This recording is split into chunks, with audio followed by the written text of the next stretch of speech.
evening, peoples. I'm Pastor Leia, and this is, of course, Gingersnap, who is very excited to be back on my lap. I've got a whole bunch of Zooms this week, and so I decided to take one of them out on the back porch because it was less formal, and it was so nice outside, and she was very disappointed in me that I was on the wrong side of the window and that I was not petting her while Zooming, because that is the deal. That is how we Zoom. Anyway, so we have been going through the Ten Commandments. So we're halfway through. We're on 6 now.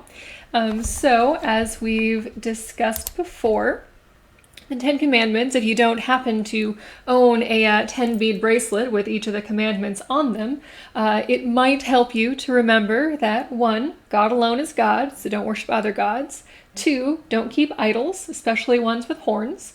There's a bit in the first Avengers movie, and I'm aware that this is going over most people's heads because I think there's more DC fans than Marvel fans in this congregation, which is a separate issue. Anyway, so Loki, who's a comic book character, but also like in Norse mythology, literally a god, comes down to Earth and shows up in Germany, and Captain America, who is my favorite superhero. Anyway, so someone in the crowd is commenting on it's a god, and anyway, Captain America says, "There's only one God, ma'am, and he doesn't dress like that."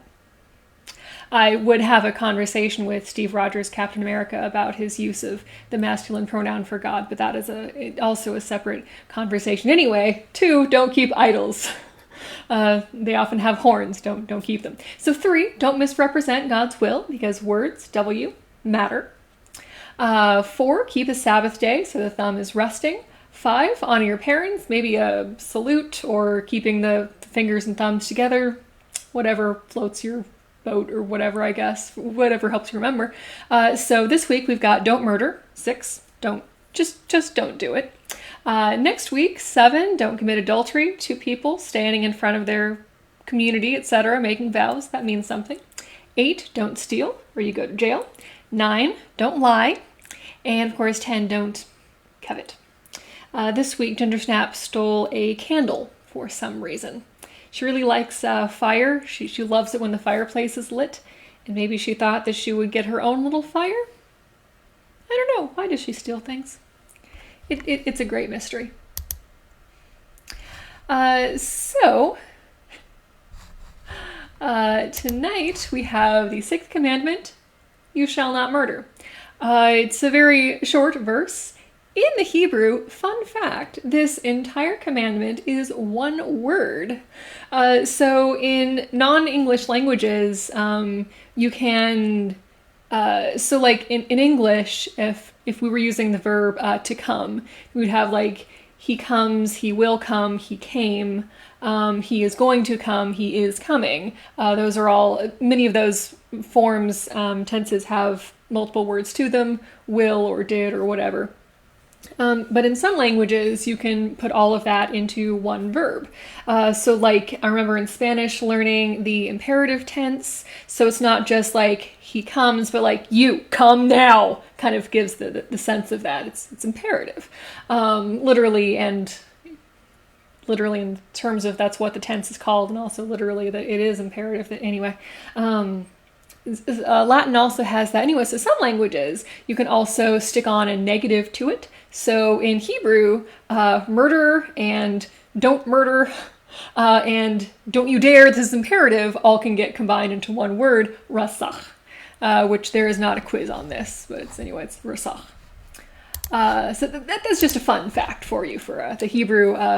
It's one word. I think that's cool as an English speaker. So anyway.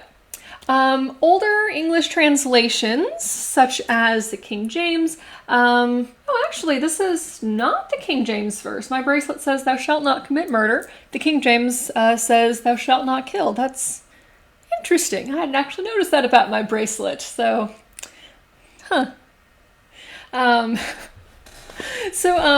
anyway, so the King James version of, 16 whatever, what did I say? Not the point. Anyway, 17th century English has thou shalt not kill. So we would usually translate this as murder. What is the difference between murder and kill? Kind of a lot of things. There have been some pretty big fights amongst Bible translators about this verb, because murder and kill, I mean, they can be used interchangeably with varying degrees of accuracy or specificity. So, for example, if you were to consider the Queen lyric, "Mama, I just killed a man," versus another Marvel character, Rocket the Raccoon. Raccoons are the worst. I'm not particularly fond of Rocket the Raccoon because he's a raccoon. God may love raccoons. Doesn't mean that I have to. Anyway, his tagline in the comics is "Blammo, I murdered you." He's not wouldn't be very fun at parties, I wouldn't think. He likes to murder people. So if you're out gardening, which is not a thing I do very often, I've got a black thumb, I kill plants. But if you had an herbicide, would that be killing weeds or murdering them? If you are butchering a cow, are you killing the cow or murdering the cow? So it's kind of a sense of killing causes the death of something that doesn't necessarily have to be human. Murder pretty much refers to a human, and there's usually some intent to that. So one kills animals or bugs, or one hopes that one's cat kills spiders. It happened one time, whereas people get murdered by other people.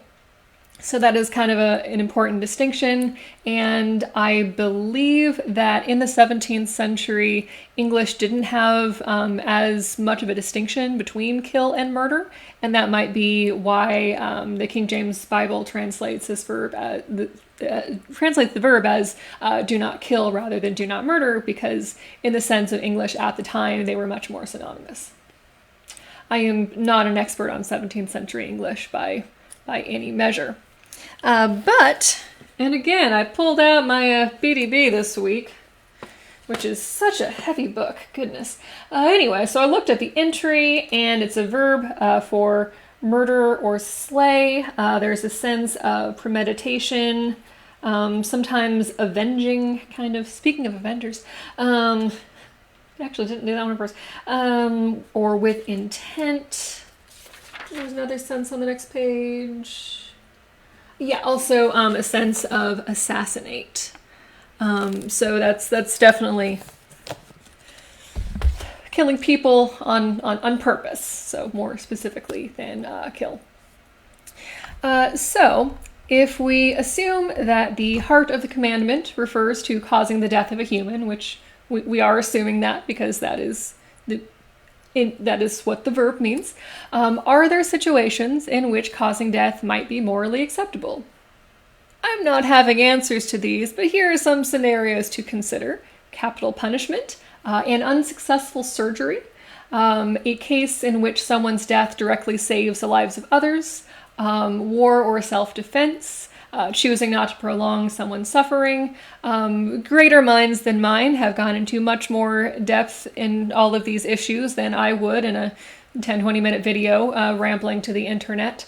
But those are definitely some cases where this commandment has been under a lot of debate. It seems fairly straightforward for being literally one word in the Hebrew, but there are a lot of nuances to it.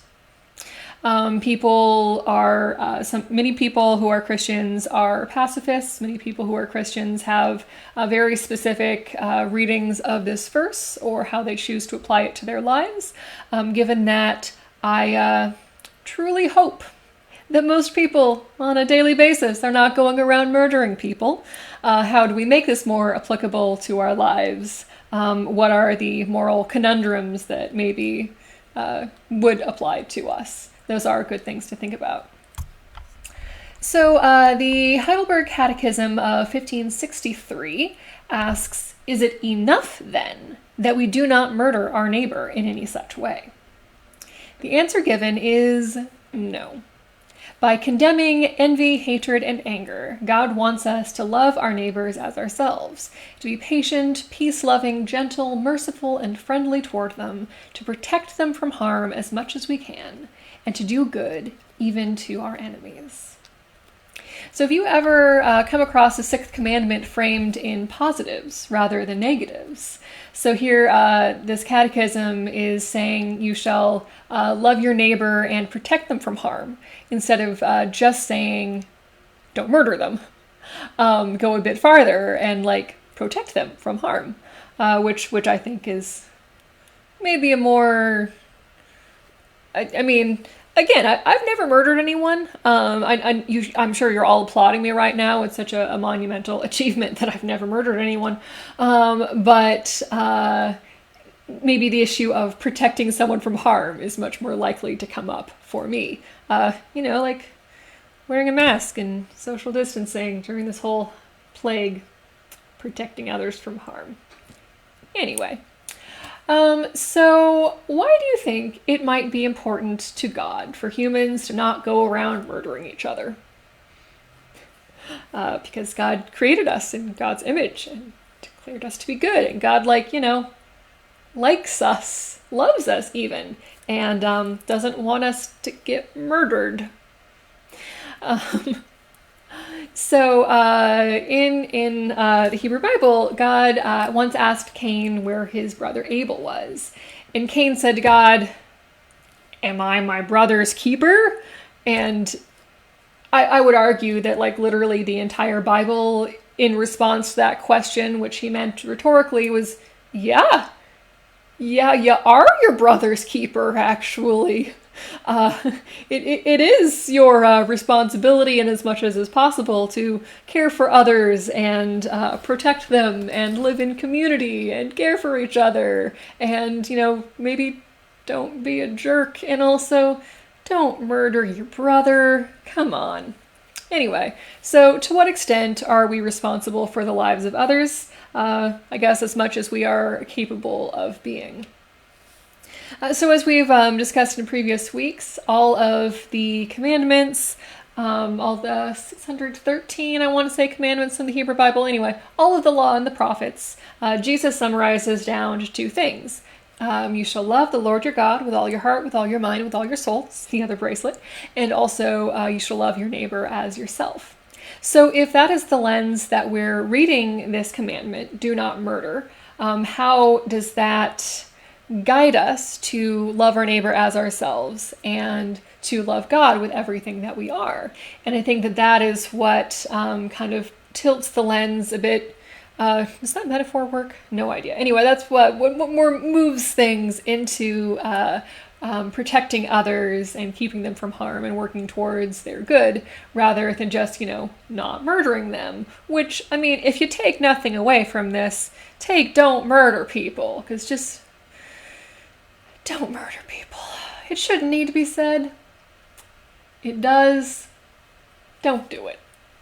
Anyway, so it's foot licking time now? Okay. Peoples, good night from me and Gingersnap with a freshly washed foot here. We hope to see some of you tomorrow night for our Wednesday evening prayer service, or me anyway, she's not involved in that one. This Sunday, of course, is Pentecost, which is often considered the birthday of the church. It's when the Holy Spirit comes down with tongues of fire and the Spirit rushes through like a rushing wind. Anyway, the color for the holiday and the season is red, and so you are encouraged to wear red on Sunday as we gather virtually, as we worship in our homes, and as we gather over Zoom. So wear red. This is your midweek reminder to wear red on Sunday. There are a set of colors for the entire liturgical calendar. Most people don't think about them all that often, but red for Pentecost is the one that's often fun to take part in. So anyway, wear red this weekend if you wear red. So I hope to see you tomorrow night. On Thursday, we have our monthly virtual knitting group over Zoom, followed by our weekly cocktail hour over Zoom, and of course, Sunday morning. So good night, peoples. Don't murder anybody. And I hope that you are all well.